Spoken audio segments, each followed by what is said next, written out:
عارف لو ركزت معايا 5 دقايق بالظبط هنلم مع بعض دلوقتي الدرس الاول في تانية اعدادي. السلام عليكم ورحمه الله وبركاته. طلاب تانية اعدادي عاملين ايه؟ يا رب تكونوا بخير وصحه وعافيه ان شاء الله. تعالى كده سريعا مع بعض، مش هنطول في المقدمه علشان نلم عندنا اول درس في المنهج بطريقه سريعه وفي وقت قصير جدا. بدانا باول درس عندنا وهو التغيرات الحراريه المصاحبه للحالات الفيزيائيه. بدا يكلمك اول حاجه عن غسول ومطهر الايد، خلاص، وكمان مسحوق غسيل وميه، وبدا ان هو يحط على ايدك الحاجات دي وقال لك هتحس بايه لما حطيت غسول او مطهر الايد زي الكحول مثلا على ايدك. هتحس ان ايدك تشعر بالبروده، اما لما تيجي تحط مسحوق غسيل وميه على ايدك هتحس انها تشعر بالدفء. طب ليه؟ قال لي علشان في حاله الكحول هتلاقي ان ايدك بتمتص الطاقه الحراريه، اما في الحاله الثانيه هتلاقي ان ايدك بتطلع حراره. وبدا بعد كده يفكرنا ببعض التغيرات وبعض حالات الماده اللي كنا بناخدها الترم الاول، سواء في الحاله الغازيه او السائله او الصلبه، وازاي العمليات كنا بنحول من حاله الى حاله اخرى، وكنا بنقول عليها ان هي عمليات انعكاسيه. كان عندنا 6 حالات، كل 2 بيكونوا عكس بعض، زي التجمد والتكثف والتسامي والتساقط والكلام اللي قلناه في الترم الاول. وبدا كمان يجيب لك امثله ويقول لك الحاجات دي بتحصل ازاي. فبدا يجيب لك عندك اول مثال في المنهج خالص وهو ازاي الثلاجه بتشتغل، دوره التبريد في الثلاجه. فبدا يقول لك ان هي عمليه حراريه مغلقه، عمليه حراريه مغلقه بيحصل في ايه؟ بتتكرر. طب لما بتتكرر ايه اللي بيحصل؟ بيسحب فيها المولد او المبرد اللي جوه الثلاجه الطاقه الحراريه وبينقلها للوسط المحيط، بيطلعها بره الثلاجه. وكمان بيستخدم كمان حاجه مهمه جدا، حاجه اسمها الفريونات، بيستخدمها علشان يقوم بالعمليه دي. ايه بقى فكره العمل بتاعه دوره تبريد الثلاجه؟ ودي حته مهمه وسؤال من الاسئله المهمه اللي بتيجي في الامتحان. قال لي ان انا عندي دوره التبريد في الثلاجه بتمر بكم مرحله؟ 3 مراحل. اول مرحله التمدد والتبخر، تاني مرحله وهي الضغط، تالت مرحله وهي التكثف.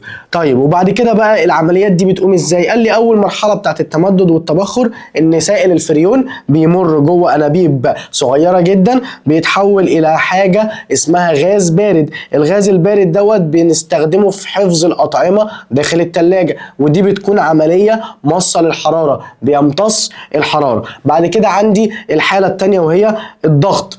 يكون الضاغط ده اللي هو الموتور اللي موجود جوه الثلاجه، بيضغط الهواء ده اللي هو الفريونات دي او الغاز اللي دخل ده وبيخليه درجة حرارته ترتفع. فلما درجة حرارته ترتفع هيبدأ ان هو يمر في شبكة صغيرة من الانابيب اللي بتبقى في ظهر التلاجة، ولما بيمر فيها بيبدأ ان هو ينقل الهواء من جوه التلاجة الى الوسط المحيط، ودي بنقول عليها عملية طاردة للحرارة. فما بتقوم بقى الدورة دي كذا مرة جوه التلاجة كده بنقول ان هي عملت دورة التبريد داخل التلاجة. فدورة التبريد اللي هو الهواء السائع اللي جوه التلاجة بيعمل على حفظ الطعام، بدأ بعد كده يا بطل يشرح معاك درجة الحرارة ازاي بتتغير في محلول الذوبان او عند حدوث عملية الذوبان. لما بندوب حاجة جوه حاجة تانية ازاي بيطلع حرارة او بيمتص حرارة. فجاب لك مثالين بساط قوي، جاب لك هيدروكسيد الصوديوم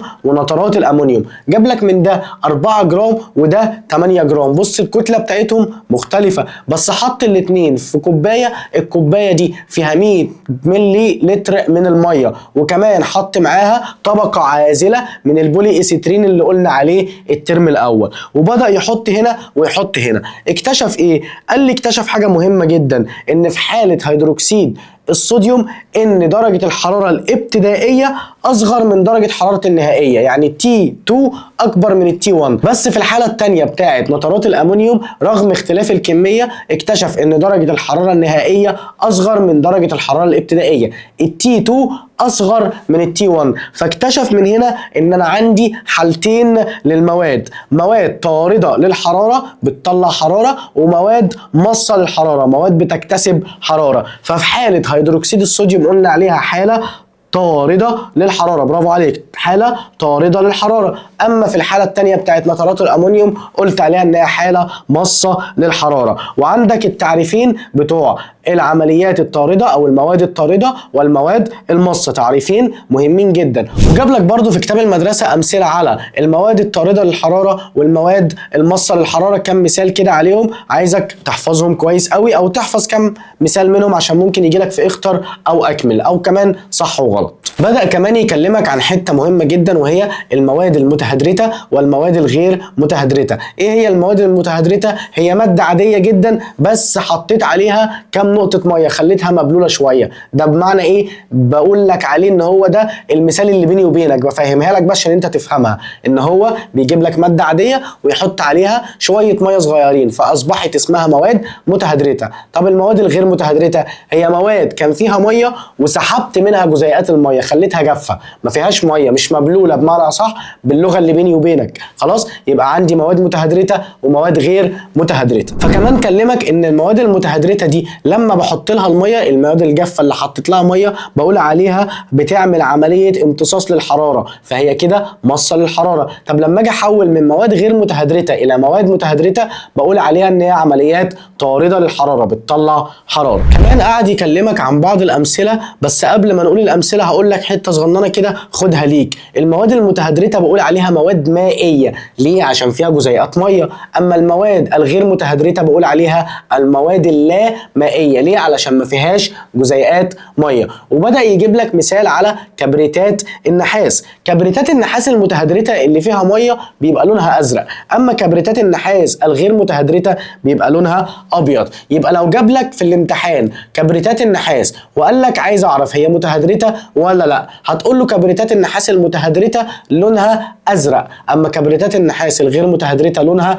ابيض. خلاص، يبقى ده التفريق ما بينهم. وطبعا يمكن ان انا احول من ده لده، يمكن احول المتهدرت الى غير متهدرت. ازاي؟ عن طريق ان انا اسحب منه ميه. طب ازاي احولها من غير متهدرت الى متهدرت؟ بحط له ميه، فطبيعي لونه هيتحول من ازرق الى ابيض او من ابيض الى ازرق. جاب لك كمان مثال على كلوريد الكوبالت. كلوريد الكوبالت دوت في حالته الطبيعيه وهو متهدرت بقول عليه لونه وردي. طب لما يجيبهولي بحاله تانية اللي هي الغير متهدرته بيتحول الى اللون الازرق. قلنا خلاص من متهدرت الى غير متهدرت بتبقى عمليه مصه للحراره. طب من غير متهدرت الى متهدرت تبقى عمليه طارده للحراره. خلي بالنا كمان من حته مهمه جدا وهي عند تخفيف الاحماض المركزه بحط السائل على الحمض بطريقه معينه علشان اتجنب الانفجارات والمخاطر اللي ممكن تحصل في المعمل. بدأ بقى يجيب لك كلوريد الليثيوم الغير متهدرت بكتل مختلفة، 1 جرام 2 جرام 3 جرام 4 جرام،